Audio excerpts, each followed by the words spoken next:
Assalamualaikum warahmatullahi wabarakatuh. Welcome back to my channel Mr. Zone. Pada video tutorial kali ini, Mr. akan menjelaskan bagaimana penggunaan to be. To be merupakan materi yang sangat penting untuk dipelajari bagi para pemula atau bagi teman-teman, saudara-saudara ataupun adik-adik yang sedang menggemari belajar bahasa Inggris. Ia merupakan materi dasar yang mesti dipahami dengan baik. Kenapa demikian? Dalam percakapan sehari-hari, tak jarang kita melibatkan penggunaan to be ini. Dalam materi ini, paling tidak ada 3 pertanyaan mendasar yang mesti kita jawab. Apa sih to be itu? Kapan ia digunakan? Dan bagaimana susunan kalimatnya? Mari kita perhatikan tabel berikut. Untuk subjek I, itu to be present-nya adalah am, dan to be past-nya was. Untuk subjek he, she, it, dan orang ketiga tunggal dalam hal ini adalah Ahmad, to be present-nya is, dan to be past-nya adalah was. Sementara untuk subjek you, we, they, dan orang ketiga jamak dalam hal ini adalah Ahmad and Fadil, to be present-nya are, dan to be past-nya were. To be present kita gunakan untuk menyatakan kondisi atau keadaan saat ini. Sementara to be past kita gunakan untuk menyatakan suatu kondisi atau keadaan yang sudah lewat atau keadaan kondisi di masa lampau. Lantas bagaimana cara penyusunan kalimat menggunakan to be? Mari kita perhatikan kalimat berikut. I am a student. Saya seorang siswa. I was a student. Saya seorang siswa. Dua kalimat ini secara letterlet memiliki arti yang sama, yaitu saya seorang siswa. Namun, secara makna, kedua kalimat ini mempunyai makna yang sangat berbeda.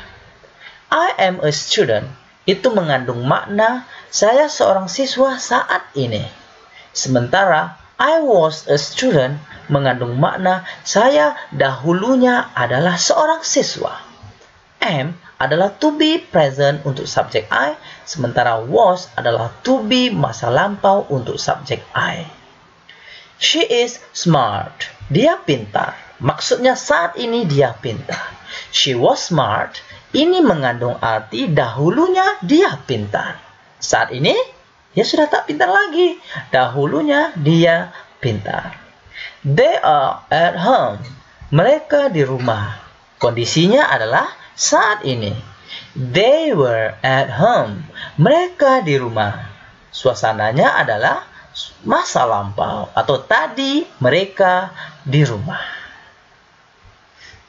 Kalau lebih lanjut kita perhatikan kalimat ini, posisi to be itu diletakkan setelah subjeknya. Posisi to be kita letakkan setelah subjeknya. Dan kapan to be ini digunakan? Apabila predikat dalam suatu kalimat adalah selain kata kerja. A student yang artinya seorang siswa termasuk ke dalam kata benda atau noun. Smart yang berarti pintar termasuk ke dalam kata sifat atau adjektif. At home yang berarti di rumah yang termasuk kepada keterangan tempat atau disebut juga dengan adverb of manner. Sekali lagi, adverb of manner, keterangan tempat. Sekarang kita lanjutkan bagaimana cara membentuk kalimat negatifnya. Oke. Caranya sederhana sekali. Kita cukup menambahkan kata not setelah to be-nya. Kita cukup menambahkan kata not setelah to be-nya. Kalau demikian, apa bahasa Inggrisnya? Dia tidak pintar. Ya, tepat sekali. She is not smart. Atau is not bisa disingkat dengan isn't. She isn't smart. She isn't smart. Dia tidak pintar. Apa bahasa Inggrisnya? Mereka tidak di rumah tadi malam. Iya. They were not at home.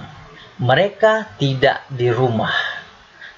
Atau were not bisa disingkat dengan weren't. They weren't at home. Mereka tidak di rumah. Maksudnya tadi. Tadi mereka tidak di rumah. Jadi caranya cukup sederhana. Cukup tambahkan kata not setelah to be-nya.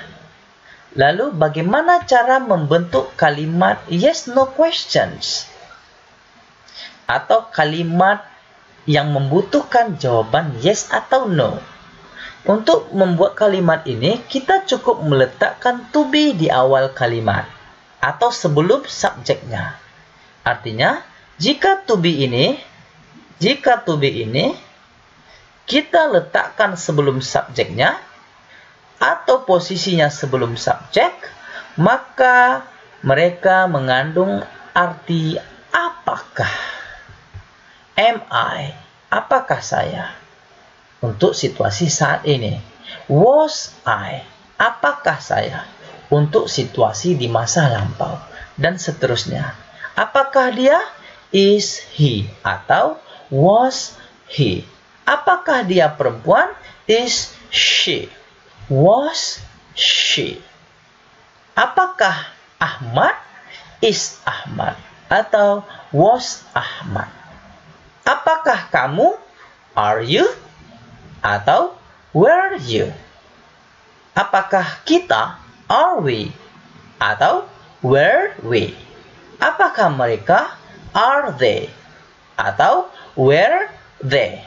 Apakah Ahmad dan Fadil? Are Ahmad and Fadil?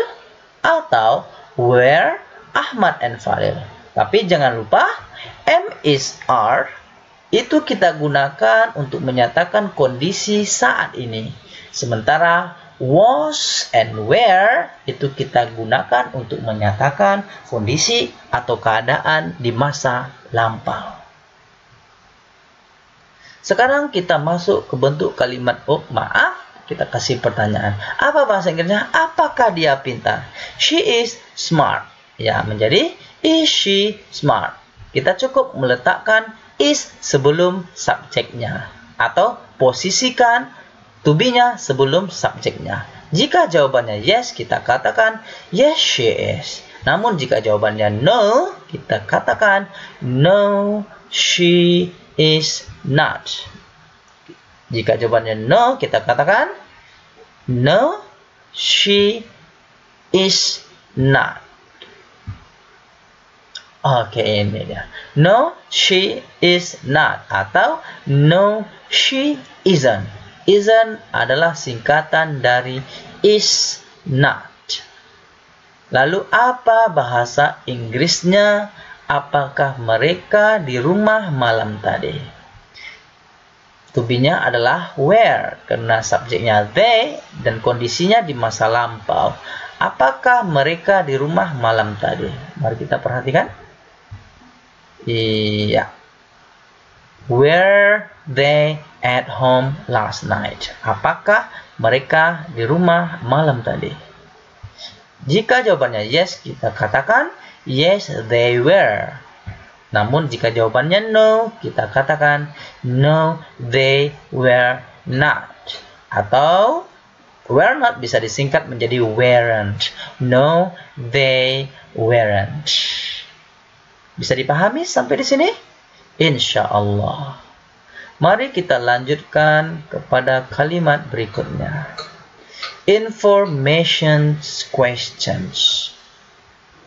Bagaimana cara membuat kalimat yang menggunakan information questions atau kata tanya seperti what, who, where, why, how, dan lain-lain.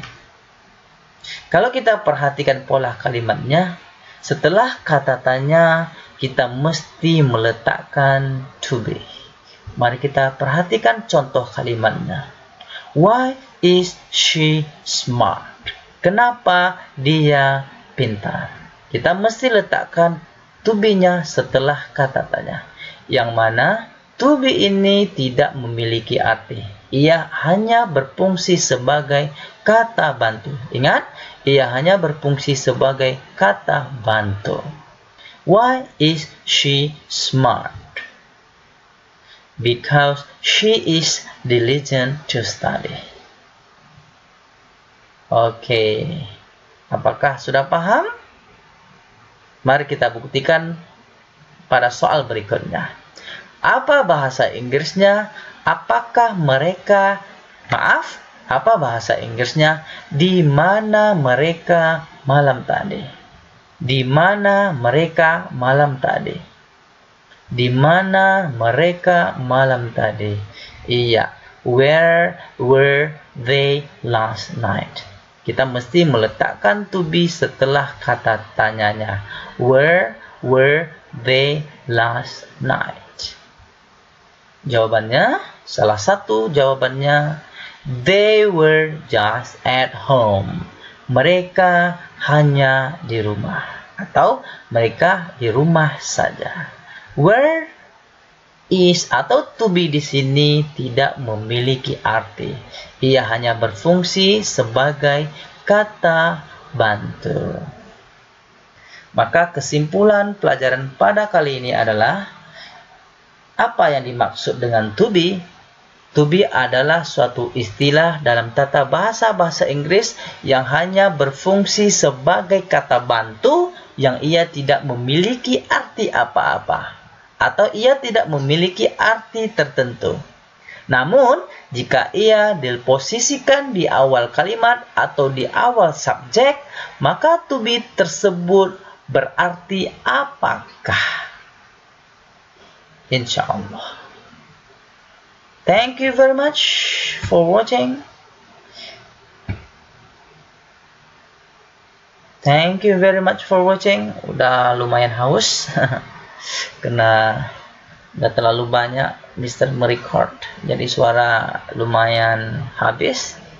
Jika adik-adik merasa video Mr. ini bermanfaat, silakan subscribe, like, and share. Terima kasih. Assalamualaikum warahmatullahi wabarakatuh.